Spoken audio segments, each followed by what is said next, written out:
হরে কৃষ্ণ ভক্তবৃন্দ, মোহিনী মাধব চ্যানেলে আপনাদের সকলকে স্বাগত।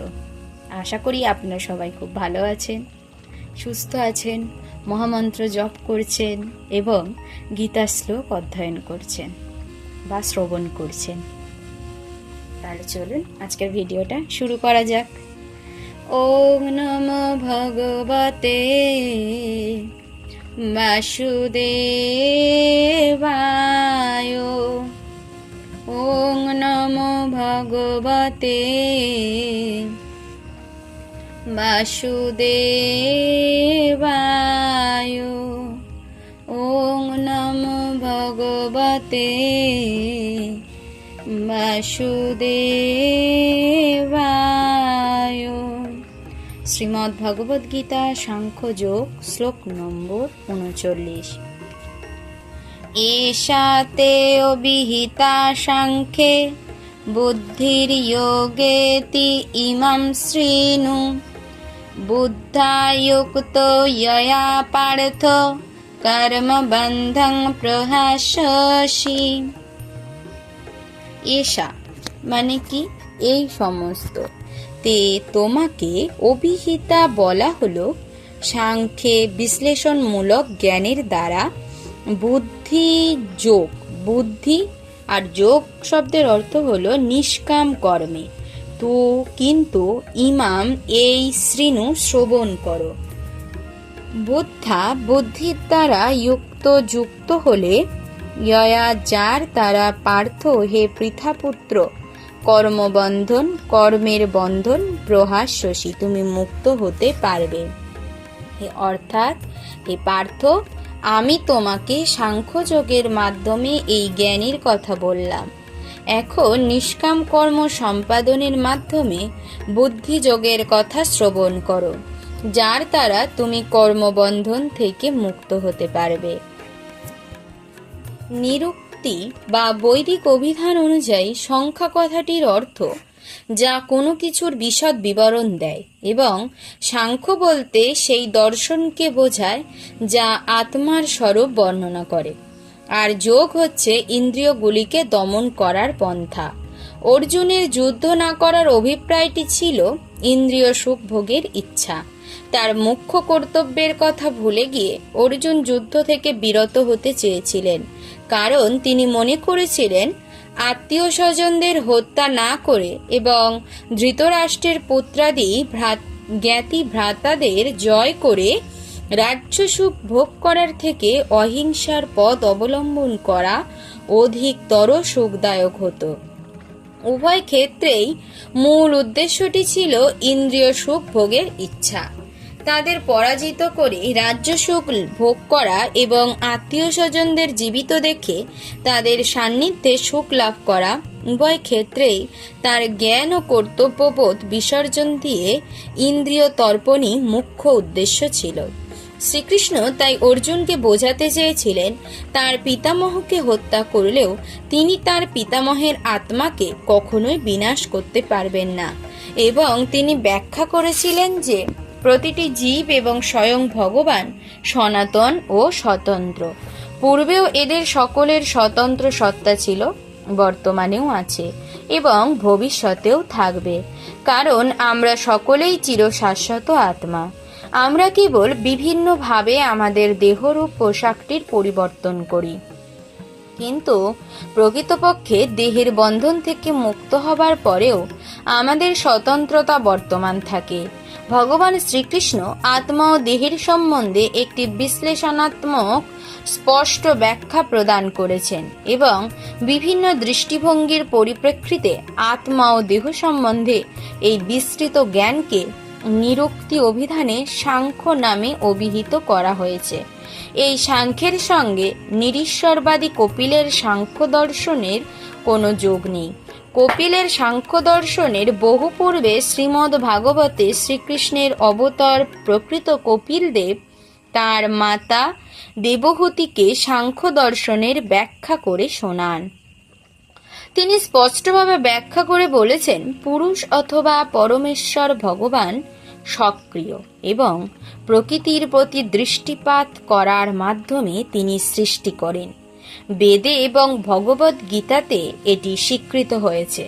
বেদের বর্ণনা সূচিত করে যে ভগবান প্রকৃতির প্রতি দৃষ্টিপাত করার মাধ্যমে প্রকৃতিতে অসংখ্য পরমাণু সদৃশ আত্মার সঞ্চার করেন। জড়জগতে এই সমস্ত আত্মারা ইন্দ্রিয় তৃপ্তি সাধন করার জন্য কর্ম করে চলেছে এবং মায়ার প্রভাবে তারা নিজেদের ভোক্তা বলে মনে করছে। এই মনোবৃত্তি মুক্তির অন্তিম পর্যায়েও বর্তমান থাকে, যখন তারা ভগবানের সঙ্গে এক হয়ে যেতে চায়। এটিই হচ্ছে মায়ার অন্তিম ফাঁদ বা ইন্দ্রিয় তর্পণের মোহ।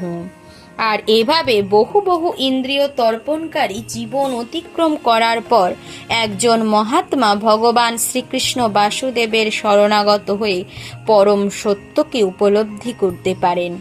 অর্জুন ইতিমধ্যেই ভগবান শ্রীকৃষ্ণের চরণে আত্মসমর্পণ করে তাকে গুরুরূপে গ্রহণ করেছেন।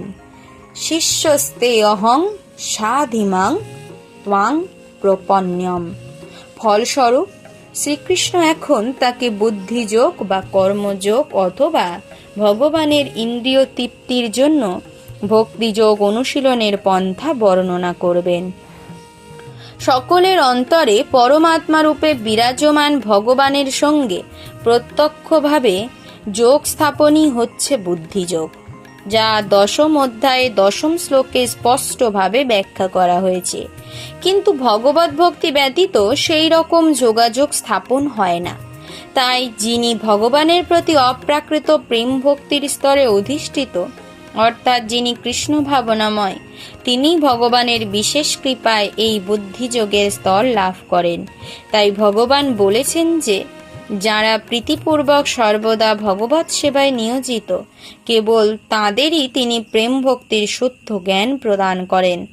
এভাবে ভগবত ভক্ত সহজেই চির আনন্দময় ভগবানের রাজ্যে তার কাছে পৌঁছাতে পারেন।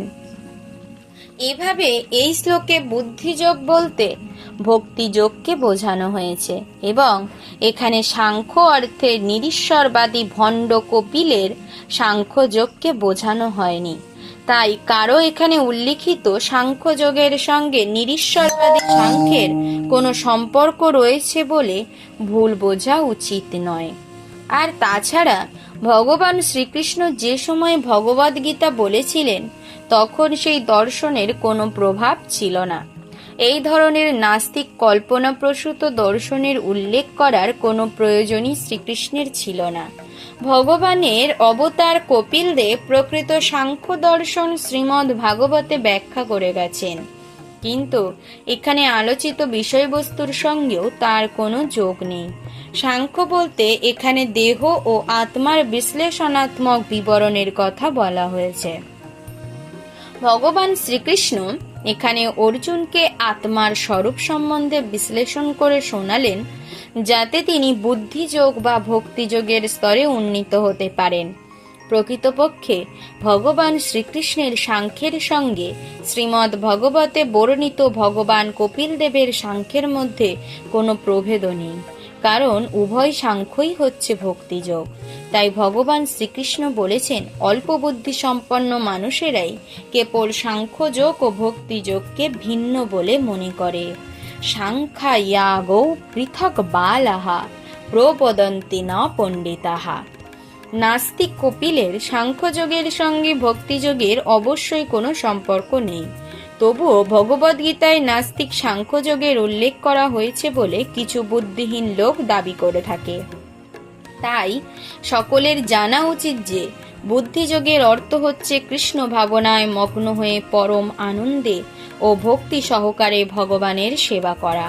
ভগবানের তৃপ্তি বিধান করার জন্য কেউ যখন কর্ম সম্পাদন করেন, তা যতই কষ্টকর হোক না কেন, বুদ্ধিযোগের মাধ্যমে সাধন করার ফলে তিনি সর্বদা অপ্রাকৃত আনন্দে মগ্ন থাকেন।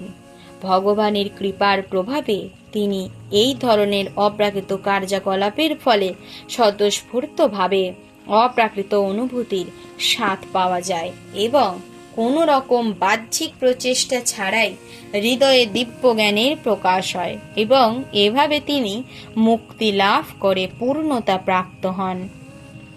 কৃষ্ণ ভাবনাময় কর্ম ও সকাম কর্ম, বিশেষ করে পারিবারিক ও জাগতিক সুখলাভের উদ্দেশ্যে ইন্দ্রিয় তর্পণ, এ দুটির মধ্যে যথেষ্ট প্রভেদ রয়েছে।